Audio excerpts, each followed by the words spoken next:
What about you folks? CJ Otta, it's Otta in Northern Ireland and Belfast today here. I just want to see what there's what's happening outside the City Hall here in Belfast, folks. So here we go. Hit that like, share and subscribe please folks, and we'll just see what's going on over here in Belfast at the flags and stuff over City Hall and all, folks.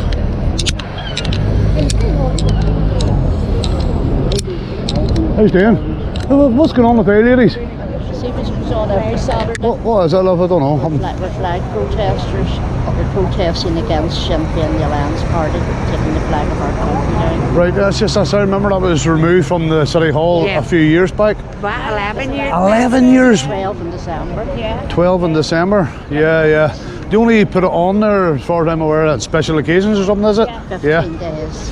Yeah. Sometimes it isn't the proper days. You have to say to them that the flag should I was up here on the D-Day 80th anniversary, so it was, and there was nothing happening in Belfast. No. I thought the City Hall, but they... That's because you're going to get Sinn Féin and lands in that City Hall. Right. They have took over the City Hall and they rule the roost. Yeah. Big shared space. Yeah, well, yeah. Sure, they're the majority in power now in this country, and in my sadly, our own people let it happen. yes, I know. I do a bit of YouTubing here and around here, and I'm from Northern Ireland, obviously, but our country is run by terrorists. Would you agree on that? Certainly it is. Yeah, it is. Yeah. He's sitting up and starting with a machine gun martyr. Yeah, that's just my opinion, you know. He said never. 4 times. I'm sure your woman Michelle O'Neill says she is a Republican. Yeah, sure. She's sitting First Minister. Yeah, well, I done a story on her attending the Bobby Story funeral. Yeah. You know, and she said she was sorry and apologised to the people, but sure, anybody could say sorry. Did she mean it? I don't know. In my opinion, I don't know. No. I'm on camera, I can't really voice it, you know, but do you think she was sorry? No. Not at all. You're only sorry if you apologise and you don't let things like that happen again. Well, that's true, man. That's true also. So You know, you can't keep saying I'm sorry, so you can't, and repeat the same mistakes you've made. yeah, well, a lot of people say they're like I cover a lot of stuff for YouTube, so do them protests, Palestine protests and stuff and all. Like a lot of people have been telling me that Sinn Féin is funding them. Certainly they are. Yeah, supplying them with flags, banners, stages and stand on and do their pro-Palestine. Sinn Féin's money goes into the pot and they get so much out of it. See, our ones, you can't get enough money in their pockets. Yeah, well see... they even claim for sweets and all. A lot of people will say that Sinn Féin are jumping on board with the pro-Palestine things just to get their votes. Get their support. You know, man. It's not, you know what, it's not happening in Dublin. Is he with you there? Yes, that guy's with me. He's cool, man. So he's cool. It's not happening in Dublin. They're turning against Sinn Féin about all these boat people and all. Yes, well, here's the thing. Like these immigrants like are coming in on paying £5,000 to come across the channel and stuff. They can get a flight for £28. And they get a wee card. They get everything. Listen, you should have been here last week. They had a protest down here last week. We welcome refugees. Stop being racist and all this here, and they welcome them. But I wonder if they if you give them their addresses, would they put them up and everything? Well, I've asked that question on numerous occasions, so I have, like, and the answer is I haven't got room. Most people haven't got room. Sinn Féin are anti-British, but they weren't anti-British when they were robbing the Northern Bank. They were quite happy to take the Queen's money. True, biggest £26 million on it, the heist, yeah. Yeah. So yeah, so I do these protests and stuff for the YouTube channel, and the many times they're meant to be peaceful about your rights, and the many times I get assaulted by these they're not even Palestine, they're Northern Irish people in the protests, and I'm getting assaulted every time I come out with this because people don't like this, you know what I mean? But I'm doing a lawful activity in a public place. I'm covering stories for my YouTube channel, you know. Well, there's Palestinians down High Street today when I Well, I was down there and they come into my space 4 or 5 times, so I had to remove them lawfully, you know. And the police come over and stuff and all that, but I get assaulted every time at them. I But stopped protest because I just walked through them. you know, I just but going to the butcher, so I wasn't going to do a detour just because of that. well, Dublin, down south in Dublin, I've covered protests and stuff down there. They're welcoming them into their country now, so they are down the south of Ireland. So it's I've been reading a lot of stuff online. 3 odd million people in the Republic of Ireland, but they reckon it's up to 5 now. But 2 million of them are foreign refugees, immigrants. So what I've been reading is Ireland, and we're, my opinion, it's getting overrun. Well, look at Ukraine.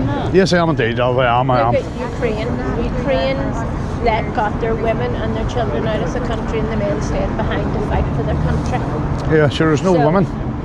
What? There's no real women and children coming to the country. There's no women and children coming. It's all men. It's all and young Yeah, fighting they'll age line men. up as an army. Yeah. Why do yeah. they not stay behind to fight for their country like the Ukrainians did? I was talking to a guy the other day, and he was saying these young fit fighting men coming to the country who's getting everything handed to them on a plate by the governments. If they're told by the governments to uprise against the likes of the Northern Irish people and the Irish people, they will do it. Yeah, of course. This is a friend was telling me, Yeah. you know. So it's well, this country's always been crazy anyway, as you know, ladies. Obviously, It's the country, it's the people of it. as well as the terrorists that run the country, Yeah. you know. So as We're supposed to forget all that in the past. And the past, but people can't move on from the past, and I've said this in lots of videos that I do around Belfast and stuff. People cannot move on. They're stuck in a time warp, man. So they are. They're stuck in orange and green and orange, and they bring their children up, and this is why it will never move on, because everybody brings their children up. Catholic, Prod, Rangers, Celtic. Then that's where the divide happens from the parents. I blame the parents. That's my opinion, for bringing them up and raising them one side and one side, you know. yeah, but I also have brought 2 children up, and I have brought them up to know what Sinn Féin and the IRA do to our country. Yes, So I don't want my children to think that they are respectable people. Yeah, well, here's the thing.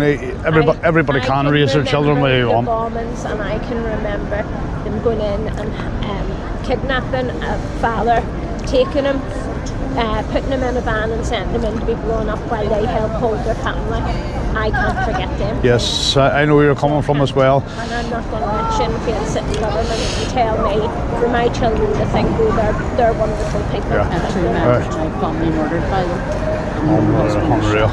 Well, definitely everybody in the story has been affected by the troubles in Northern Ireland, as we all know, like, you know. My cousin was in the army all his life. He didn't shanker. He was in the army all his life. He came out of the army, he joined the UDR, and he was in different jobs.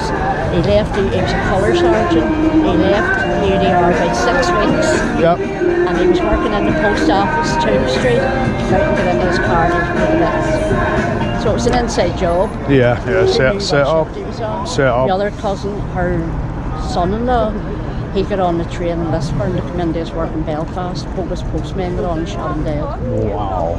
And Wow. we remember where we were the day the Shankill bombing went off. We remember where we were the day the Omagh bombing went off. Yeah, you know, yeah. it's memories that It's grave, like. and Now- Oxford Street as well. Yeah. Station one. Yes, Only I went in yes. the shop in Albert Bridge Road with Jacqueline. You'd have been down there. She had been killed and my mother had been killed on it because they were going to the bus station.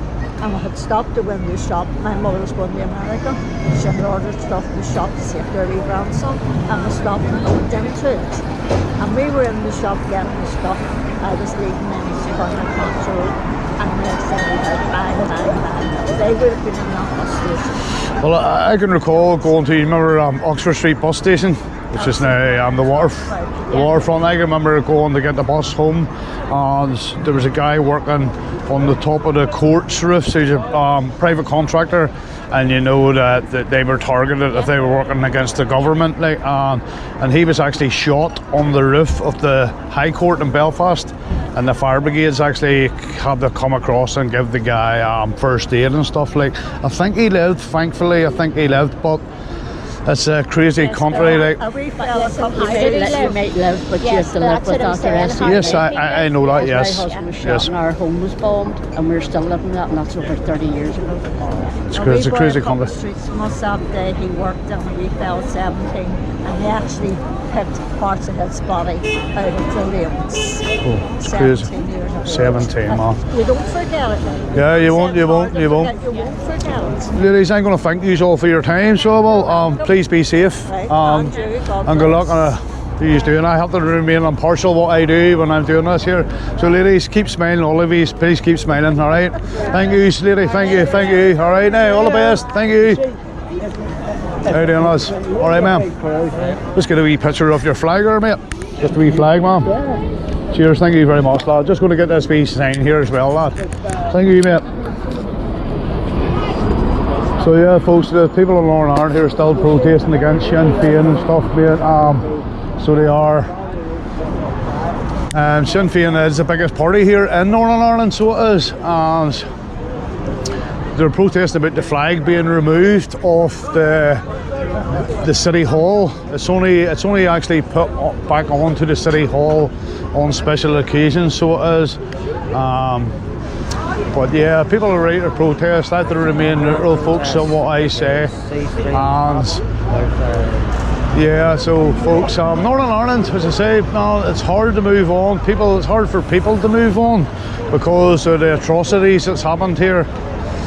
I'd say 8 out of 10 people here in Northern Ireland probably have been affected in one way or another, family, friends, through the atrocities on both sides, folks. So yeah, mate, the country does need to move on, and that's all I can say on this here, folks. So I can't, like, I hope it does move on, because it's a beautiful wee country. So it is. It's a beautiful wee country, man. So it is. So yeah, folks. So from Belfast City Centre here, City Hall here, from myself, CJ Audits, folks. All the best. Look, take it easy, and as always, may the force be with you.